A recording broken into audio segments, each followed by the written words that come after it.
Hola a todos, espero que estén muy bien. Hoy les traigo una historia titulada Los migrantes y el llanto del desierto. Acompáñenme a descubrir lo que ocurrió en aquellas noches, donde el miedo caminaba entre las dunas. Hay recuerdos que uno intenta enterrar, pero tarde o temprano regresan con una fuerza capaz de helar la sangre. Cada vez que pienso en lo que viví en aquel desierto, siento cómo el mismo miedo de entonces vuelve a respirarme en la nuca. No escribo esto para provocar lástima ni para excusarme por las decisiones que tomé. Sé bien que fue una locura arriesgarme de esa manera. Lo único que quiero es dejar un testimonio fiel, de aquello que mis ojos presenciaron durante la travesía que emprendí junto a otras personas, todos buscando una vida distinta, algo mejor. Muchos advierten que jamás se debe cruzar un territorio desconocido sin estar preparado, y no se equivocan. El desierto castiga sin piedad, pero lo que nos acechaba allí superaba incluso al sol inclemente y a la sed que parecía no tener fin. Me llamo Carlos. Tenía 26 años cuando todo ocurrió. Vivía en un pequeño pueblo del sur de México, un lugar donde las oportunidades eran tan escasas como el agua en aquel maldito desierto. Trabajaba en lo que se podía, pero el dinero nunca alcanzaba ni siquiera para comer bien. Mis padres ya eran mayores y no podían seguir manteniéndome en su casa, así que tomé la decisión de cruzar hacia los Estados Unidos. Había escuchado historias de conocidos que lo lograron y ahora se encontraban bien, enviándoles dinero a sus familias y todo eso. Yo quería lo mismo. Deseaba darles una mejor vida a mis padres y ayudar a mi hermana menor que apenas tenía 15 años.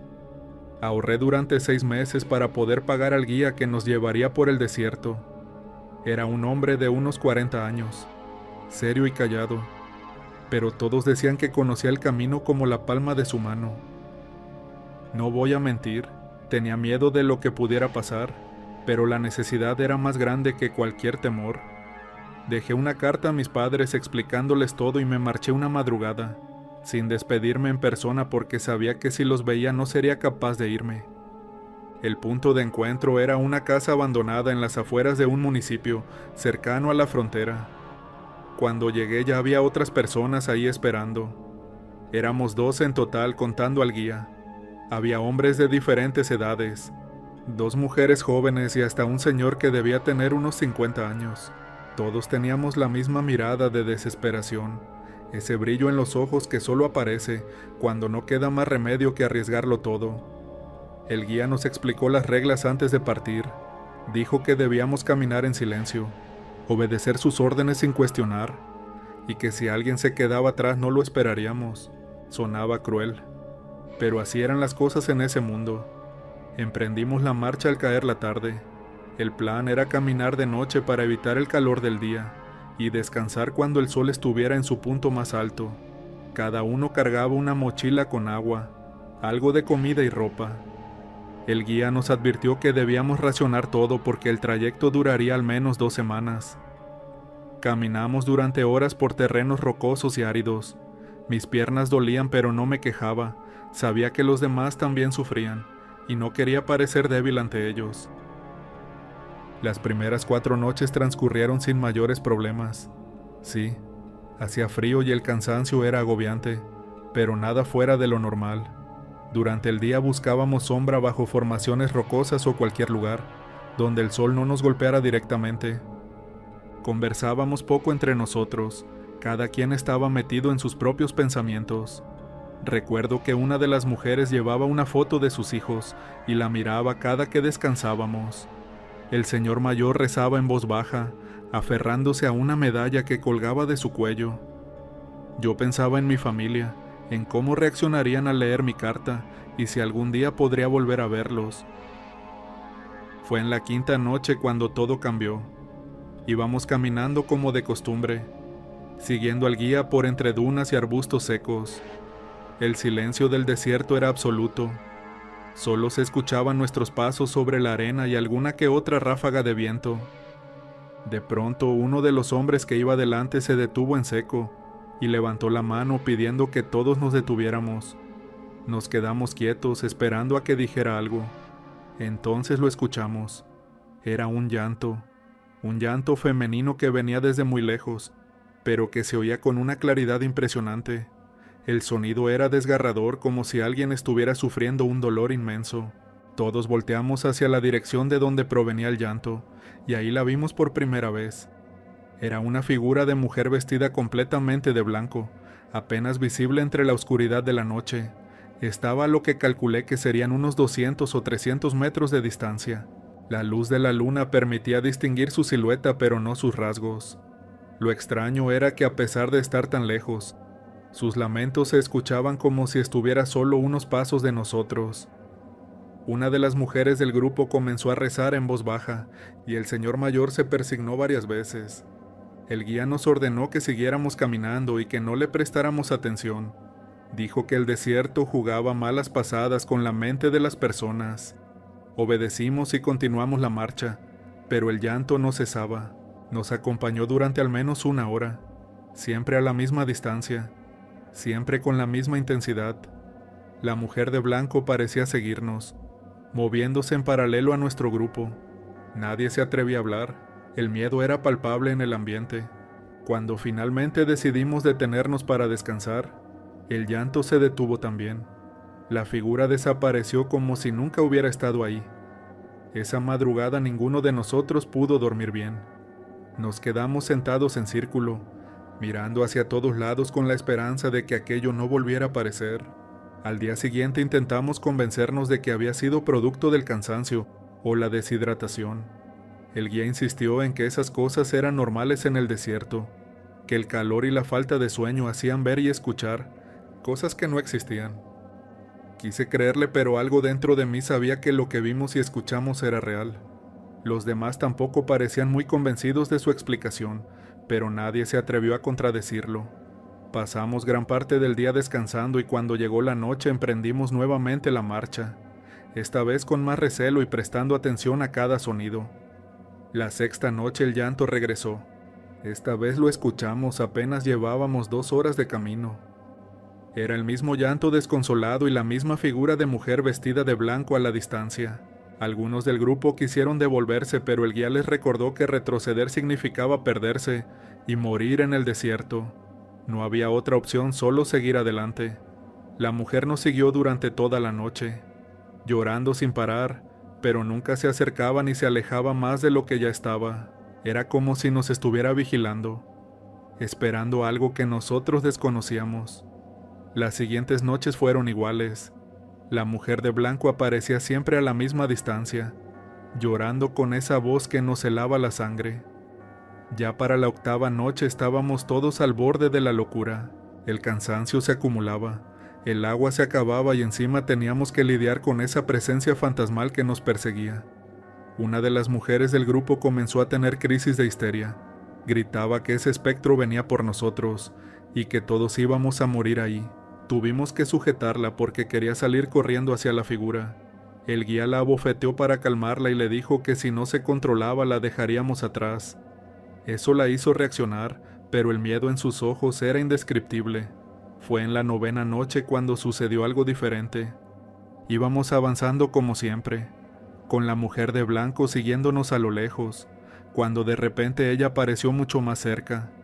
Estaba a unos 50 metros de nosotros, todavía llorando, pero ahora podíamos ver más detalles.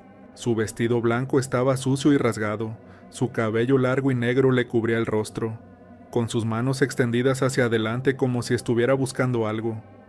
Todos nos detuvimos en seco, paralizados por el terror. El guía sacó una linterna y la alumbró, pero apenas la luz la tocó, ella desapareció. Se esfumó en el aire como si nunca hubiera estado ahí.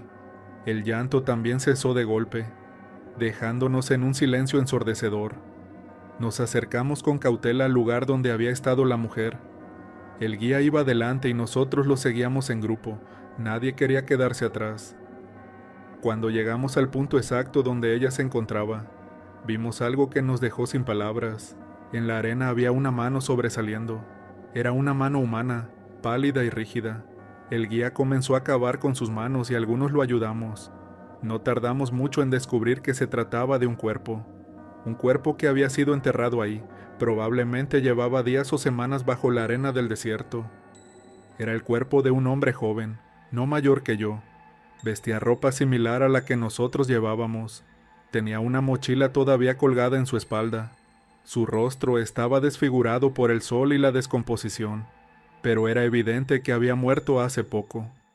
El guía dijo que seguramente era alguien que intentó cruzar como nosotros, pero no lo logró. Tal vez murió de sed, de insolación o simplemente se perdió. Nos alejamos de ahí rápidamente. Nadie quería quedarse cerca del cuerpo. Esa noche no paramos a descansar, caminamos sin detenernos hasta que amaneció.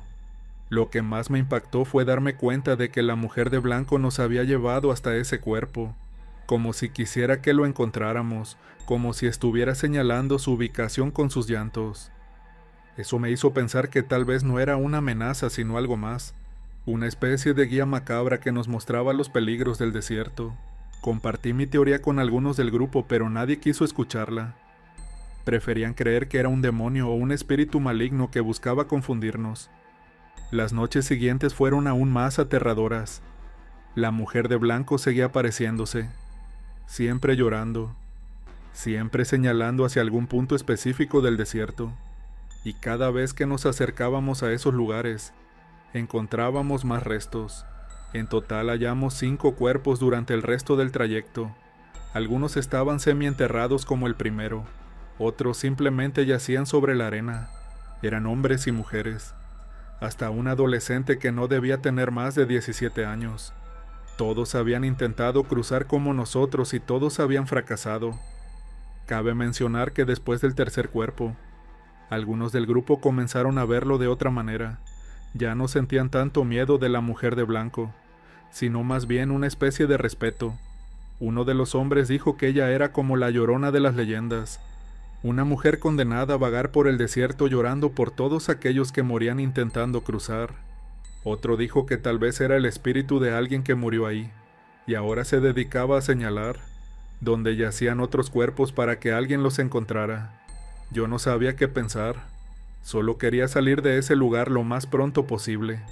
El guía nos confesó una noche que en todos sus años cruzando el desierto nunca había visto algo así. Dijo que había escuchado historias de otros guías que mencionaban una mujer de blanco, pero él nunca le dio importancia. Ahora que la estaba viendo con sus propios ojos no tenía otra opción, más que aceptar que algo sobrenatural habitaba ese lugar. Nos recomendó que no habláramos de esto una vez que llegáramos al otro lado, que la gente no lo entendería y pensarían que estábamos locos. Todos estuvimos de acuerdo con eso.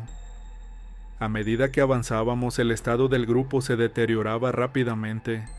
El agua estaba por acabarse, la comida era escasa y el cansancio nos consumía. 2 personas se enfermaron gravemente y tuvimos que cargarlos entre todos. El señor mayor apenas podía caminar. Sus piernas ya no le respondían bien. Las 2 mujeres del grupo se turnaban para ayudarlo, pero era evidente que no aguantaría mucho. Una de ellas propuso que nos quedáramos en un lugar y esperáramos ayuda, pero el guía dijo que eso era una sentencia de muerte.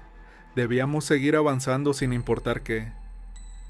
La mujer de blanco nos acompañó hasta la última noche en el desierto. Ya para ese punto algunos del grupo le hablaban, le pedían que nos guiara hacia un lugar seguro. Suena absurdo, lo sé, pero la desesperación nos llevó a hacer cosas que en otras circunstancias jamás haríamos. Recuerdo que una de las mujeres le gritó que por favor nos mostrara el camino correcto, que nos ayudara a salir de ahí. La mujer de blanco no respondió, solo siguió llorando como siempre lo había hecho. Esa última noche encontramos 2 restos más. Uno de ellos era el de una mujer que por su apariencia nos dio la impresión de que estaba embarazada antes de fallecer. Ver eso me partió el alma. Pensar que alguien se arriesgó a cruzar estando embarazada me hizo cuestionar muchas cosas. Me pregunté si yo también terminaría como esa pobre mujer, enterrado bajo la arena del desierto sin que nadie supiera qué me pasó. Le recé a Dios esa noche. Le pedí que me permitiera llegar al otro lado y poder ayudar a mi familia. No sé si me escuchó, pero al día siguiente finalmente vimos a lo lejos las luces de un pueblo. El guía nos dijo que ya estábamos cerca de la frontera, que solo nos faltaban algunas horas más de camino. Todos sentimos un alivio inmenso, como si nos hubieran quitado un peso enorme de encima. Esa fue la última vez que vimos a la mujer de blanco. Desapareció cuando empezamos a alejarnos del desierto profundo, como si su territorio terminara ahí y no pudiera seguirnos más allá. Su llanto se fue apagando poco a poco hasta que ya no se escuchó más. Logramos cruzar la frontera con ayuda de contactos que el guía tenía del otro lado. No todos llegamos, el señor mayor murió unas horas antes de salir del desierto. Su corazón no aguantó más. Lo enterramos ahí mismo, sin ceremonia ni nada. Solo cubrimos su cuerpo con arena y seguimos adelante. Me sentí terrible por dejarlo así, pero no había otra opción. Uno de los hombres que venía enfermo también murió poco después de cruzar, en un hospital donde lo atendieron, pero ya era demasiado tarde. Hasta el sol de hoy no olvido esa experiencia. Han pasado años desde entonces y cada vez que cierro los ojos, puedo ver a la mujer de blanco, puedo escuchar sus llantos desconsolados. A veces me despierto en medio de la noche pensando que la escucho llorar afuera de mi ventana. Sé que suena como locura, pero es algo que me persigue y probablemente me perseguirá por el resto de mi vida. Logré establecerme en los Estados Unidos, conseguí trabajo y he podido enviarle dinero a mi familia como siempre quise. Mi hermana pudo terminar sus estudios gracias a eso, y mis padres están mejor ahora. Pero todo eso tiene un precio. Las pesadillas son constantes y hay noches en las que no puedo dormir. Veo los rostros de aquellas personas que encontramos muertas en el desierto. Me pregunto quiénes eran, si tenían familia esperándolos, si alguien los busca todavía. Me atormenta saber que hay más cuerpos allá afuera, enterrados bajo la arena, esperando a que alguien los encuentre. Y me atormenta aún más pensar en la mujer de blanco, en quién era ella en vida, y por qué está condenada a vagar por ese lugar, señalando donde yacen los muertos. Algunos de los que cruzaron conmigo me han contactado con el paso de los años. Nos reunimos de vez en cuando y hablamos sobre lo que vivimos. Todos coinciden en que fue real, que no fue producto de nuestra imaginación ni de la deshidratación. La mujer de blanco existió y nos acompañó durante esas noches en el desierto. Uno de ellos me contó que investigó sobre leyendas de la zona y encontró historias similares que databan de décadas atrás. Al parecer no éramos los primeros en verla, ni seríamos los últimos. El guía que nos llevó nunca volvió a cruzar el desierto después de eso. Según me enteré, se retiró y ahora vive en un pueblo fronterizo. Intenté contactarlo una vez, pero se negó a hablar conmigo. Supongo que también quedó marcado por lo que vimos y prefiere no recordarlo. No lo culpo, yo haría lo mismo si pudiera, pero estas cosas no se olvidan tan fácilmente. Se quedan grabadas en la memoria como una cicatriz que nunca termina de sanar. Me arrepiento de haber tomado ese camino, aunque al final logré lo que buscaba. El precio fue demasiado alto. Ver la muerte tan de cerca, encontrar esos cadáveres y presenciar algo que va más allá de lo que podemos comprender, me cambió para siempre. Ya no soy la misma persona que era antes de cruzar. Hay una parte de mí que se quedó en ese desierto, vagando junto con la mujer de blanco, llorando por todos aquellos que no lograron llegar al otro lado. Además, no tuvimos manera de confirmar si el espectro de aquella mujer tenía buenas intenciones. Si bien nos guiaba hacia los cuerpos, nada nos aseguraba que no fue ella quien les provocó su muerte. Si alguien está pensando en hacer lo mismo que yo hice, les diría que lo piensen 2 veces. Es cierto que puedes lograr una mejor vida, pero también es cierto que puedes perderla en el intento. Y si sobrevives, cargarás con esa experiencia por el resto de tus días. El desierto no perdona, pero lo que habita en él es aún peor. La mujer de blanco sigue ahí, llorando por los que murieron y advirtiendo a los que todavía están vivos. No sé si algún día encontrará paz, pero me atrevo a decir que mientras sigan muriendo personas en ese lugar, ella seguirá vagando por toda la eternidad.